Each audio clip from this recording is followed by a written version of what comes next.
c'est très important de rappeler qu'un député des Français de l'étranger, il vous représente en France. Il ne représente pas Israël en France, il vous représente vous en France. Et il ne représente pas la France en Israël. Ça, c'est le travail de l'ambassadeur.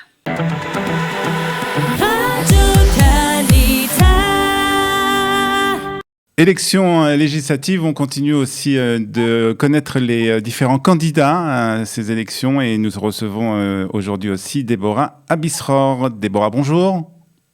Bonjour. Vous êtes la candidate pour le parti Ensemble Majorité Présidentielle. Donc vous faites partie, en fait, vous êtes la représentante de Emmanuel Macron ici en Israël, c'est comme ça qu'on peut vous définir ?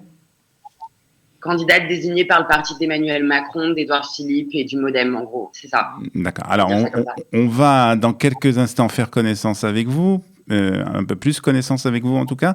Je voudrais juste qu'on revienne encore une fois sur, on en a déjà parlé sur Kalita, sur Studio Kalita, sur le fait que ces élections, le premier tour en tout cas des élections pour les Français de l'étranger va se passer le jour de Shavuot et il faut le dire pour ceux qui habitent en Israël, c'est un peu problématique. Donc on va rappeler le processus pour ceux qui veulent tout de même voter puisqu'il y a la possibilité de voter par Internet cette année.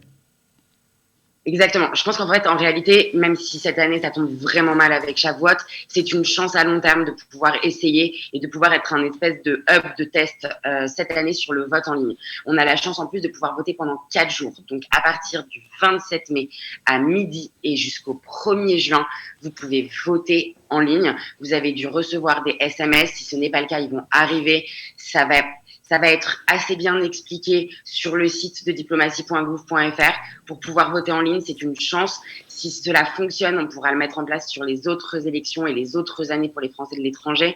Et pour ceux qui habitent dans des lieux un peu plus retirés et un peu loin des bureaux de vote, c'est une vraie chance de pouvoir voter. Donc, vous invitez, il faut bien le dire, vous invitez les Français à donc et surtout ceux qui respectent les lois de la Torah à voter de cette manière pour pouvoir participer à la démocratie française. Exactement. Et je rappelle juste que c'est du 27 mai au 1er juin. C'est-à-dire que moi, ma grande peur, c'est que des gens se rendent compte le 2 ou le 3 que finalement c'est Shavuot le jour du vote et qu'ils veulent voter en ligne et en fait c'est déjà trop tard. Donc le vote en ligne, c'est du 27 mai au 1er juin et je vous invite à y participer. C'est un acte de démocratie et on sait à quel point la démocratie dernièrement, elle peut être chère. Voilà, alors on va parler de vous, Déborah, on va faire connaissance avec vous. Alors racontez-nous, Déborah Abisror, qui êtes-vous? Vous habitez combien de temps en Israël? Si vous habitez en Israël? Alors, j'ai dirigé d'abord l'Union des étudiants juifs européens après mes études pendant 3 ans. À ce moment-là, ma famille avait déjà fait son alia, puisque ma famille a fait son alia il y a à peu près 20 ans. Je les ai rejoints en 2009 en Israël et puis je pars pour diriger l'Union des étudiants juifs européens. Suite à ça, je dirige le Bnei Brit Europe et puis je décide de repartir dans le secteur privé pendant quelques années. Et en 2017, je rejoins d'abord le ministère de l'écologie où j'ai été chef de cabinet de la secrétaire d'État auprès de Nicolas Hulot, puis d'Elisabeth Borne, qui est aujourd'hui Première ministre. Et le 4 mars 2020, je rejoins Olivier Véran en tant que chef de cabinet au ministère de la Santé pendant le Covid. Ça, c'est pour la partie pro. Pour la partie perso, je suis une maman mariée et une militante dans l'âme puisque mon parcours est fait de militantisme, qu'il soit contre l'antisémitisme, contre l'antisionisme et puis ensuite un peu plus politique. Alors, est-ce que vous partagez votre vie entre Israël et la France ou vous avez aujourd'hui votre résidence principale et la France ? Alors, ma famille est en Israël. Je me suis mariée avec un juif néerlandais, donc on a aussi une partie à l'étranger. J'ai vécu à Bruxelles, j'ai vécu en Grèce, j'ai vécu un peu partout. Aujourd'hui, ma résidence principale est en France, mais comme je le rappelle, un député doit être en France, puisqu'un député, ça sert à voter les lois qui nous concernent et le vote est dans l'hémicycle. Alors, voilà. on va parler justement du fait de partager un peu, on va dire, son cœur entre la France et Israël. Alors, vous avez dit, vous allez habiter en France, bien entendu, mais est-ce que vous connaissez bien les problèmes des Français en Israël et comment vous les avez rencontrés, ces problèmes? Alors déjà, de un, comme je l'ai déjà dit, oui, j'ai ma famille ici depuis 20 ans, donc mes sœurs, mes parents, tout le monde. Donc en réalité, par habitude, je connais très très bien le pays et puis je l'ai vécu moi-même. Et surtout, les problèmes des Français d'Israël sont, à mon avis, inspécifiques à Israël lorsqu'il s'agit de sécurité, lorsqu'il s'agit d'antisionisme ou d'antisémitisme, lorsqu'il s'agit aussi de certaines spécificités techniques parce qu'ils sont hors de l'Europe. Mais sinon, ce sont des Français de l'étranger. Moi, j'ai travaillé pendant 2 ans et demi au ministère de la Santé. Et j'ai organisé, j'ai traité tous les dossiers qui peuvent concerner les Français de l'étranger, que ce soit sur la double apposition, que ce soit sur la CSG-CRDS, que ce soit sur les cartes vitales. Tout ça, j'ai réglé pas mal de sujets, j'ai réglé pas mal de problèmes. Hier, j'organisais une réunion publique à Tel Aviv. Il y a une dame qui m'avait envoyé un de ses dossiers il y a 4-5 mois et dont j'ai réglé le problème. Donc, c'est des choses qui sont mon quotidien. C'est-à-dire que vous connaissez les problèmes des Français qui habitent ici en Israël. Bien sûr, vous connaissez aussi les problèmes des autres pays, de l'Italie, etc. Mais plus particulièrement, vous connaissez les problèmes des Français. Mais je voudrais parler au niveau un peu plus national, puisque, comme vous l'avez dit, vous allez siéger, si vous êtes élu, au Parlement à Paris, et vous allez devoir aussi débattre au cours de votre carrière, si vous êtes élu, de ces problèmes qui concernent aussi, d'une manière plus générale, la politique française par rapport à Israël. Alors, comment vous, en plus qui faites partie donc de la majorité présidentielle, comment allez-vous vous comporter lorsque, par exemple, il y aura des votes au Parlement israélien qui seront peut-être anti-israéliens? Au Parlement français, pardon. Alors, des votes au Parlement français anti-israéliens, il y en a quand même eu pas, voire peu. Je pense que vous parlez notamment des votes à l'ONU qui ont pu avoir lieu. Ok, alors plutôt peut-être peut-être pas des votes, mais d'une politique générale qui concerne la France contre Israël. Alors, moi, je propose un changement de méthode. C'est-à-dire que je propose justement d'avoir un député de la majorité pour cette circonscription pour que notre avis et pour que nos positions soient de la majorité et non plus de l'opposition. Finalement, quand c'est grammatical, c'est un peu comme dans la Mishnah et la Gemara lorsqu'on pinaille sur un petit mot. Lorsque vous êtes dans l'opposition, vous avez la majorité contre vous. Lorsque vous êtes dans la majorité, vous avez la majorité avec vous. Donc moi, ma méthode, ça va être d'aller convaincre en amont chaque personne pour que la majorité soit avec nous et soit sur nos positions. C'est-à-dire que vous voulez vraiment faire un changement dans certaines conditions de ce qui se passe aujourd'hui, peut-être dans le Parlement. Exactement. Je vais vous prendre l'exemple du fameux vote à l'ONU contre Jérusalem. Ouais. Moi, une semaine avant, tous les jours, je serai au ministère des Affaires étrangères et j'appellerai et je rappellerai et j'écrirai au ministre et j'écrirai et je lui enverrai un SMS et j'écrirai à son cabinet parce que c'est aussi ça, faire partie de la majorité. C'est avoir un lien direct avec le ministre, avoir un lien direct avec le cabinet et un lien direct avec l'administration. Je ne lâcherai rien et j'espère pouvoir obtenir ce que je demande. Et si je l'obtiens pas, alors vous pourrez compter sur moi pour ni être contente ni me taire au sein de l'Assemblée nationale. Parce que, évidemment que je fais partie de la majorité, mais je suis sioniste, je suis juive, tout en étant française, et ça reste aussi une priorité, et ça fait partie de mon ADN. Alors, on va parler aussi des choses alors, vous avez commencé à parler, vous avez dit que vous êtes occupé de plusieurs dossiers de Français qui habitent ici en Israël concernant les soins médicaux, etc. Je voudrais qu'on parle un peu plus justement de ce que vous comptez faire justement pour les Français qui habitent en Israël, puisque c'est en Israël. Il y a bien sûr les Français qui habitent en Italie, dans les autres pays, mais on va plus particulièrement parler des Français qui habitent en Israël. Et lorsqu'on parle des Français qui habitent en Israël, en fait, on parle très souvent d'Olim Hadashim. Alors, qu'est-ce que vous avez l'intention de faire justement pour les Olim Hadashim, pour améliorer leur vie ici en Israël? Je rappelle vraiment parce que je pense que c'est très, très, très important de rappeler qu'un député des Français de l'étranger, il aide leur vie par rapport à la France et non par rapport à Israël. Alors, je pense que c'est très important aussi, quand on fait partie de la majorité présidentielle, de parler à la majorité en place dans tous les pays où on parle et de parler à l'opposition, de parler à un peu tout le monde. Donc, évidemment que moi, je parlerai aussi et je ferai ce travail d'influence auprès des instances israéliennes pour que les choses avancent. Je pense notamment pour les Olim Hadashim sur les diplômes.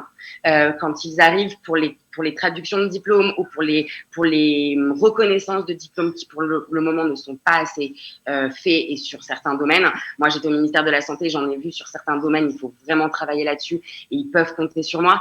Pour les Olim Hadashim aussi sur un peu le suivi de leurs dossiers médicaux. Ça, c'est aussi une autre chose. Et puis, lorsque vous gardez un bien en France, sur le taux d'imposition qui est imposé sur le bien qui reste, ça, c'est des choses qui sont votées à l'Assemblée pendant le budget. Et ça, c'est quelque chose sur lequel ils peuvent compter sur moi pour essayer au maximum de descendre ce taux. Et puis, évidemment, travailler avec les autorités locales, travailler avec les autorités de départ pour que les choses leur soient facilitées et ouvrir ici une permanence, puisque ça fait partie de mon programme, un jour par semaine, pour que lorsqu'ils ont des sujets, lorsqu'ils ont des problèmes, nous puissions être là en physique, pas uniquement par mail, parce que le terrain, c'est important et parce que la relation physique à physique est très importante. Ça, c'est la première chose. Ouais. Deuxième chose, pour les Français qui vivent ici, mais aussi pour les Israéliens qui veulent partir en France, je veux vraiment travailler à l'intégration d'Israël dans Erasmus. De un, parce que ça a une importance sur la mobilité des étudiants, mais aussi parce que ça a une importance sur la façon dont on voit Israël. Qu'on ne voit pas uniquement Israël comme un sujet de guerre ou comme un sujet de sécurité, mais Israël, c'est aussi des étudiants extrêmement bons, des universités extrêmement bonnes, et faire partie d'un groupe comme Erasmus, ça permet de donner de la visibilité au pays.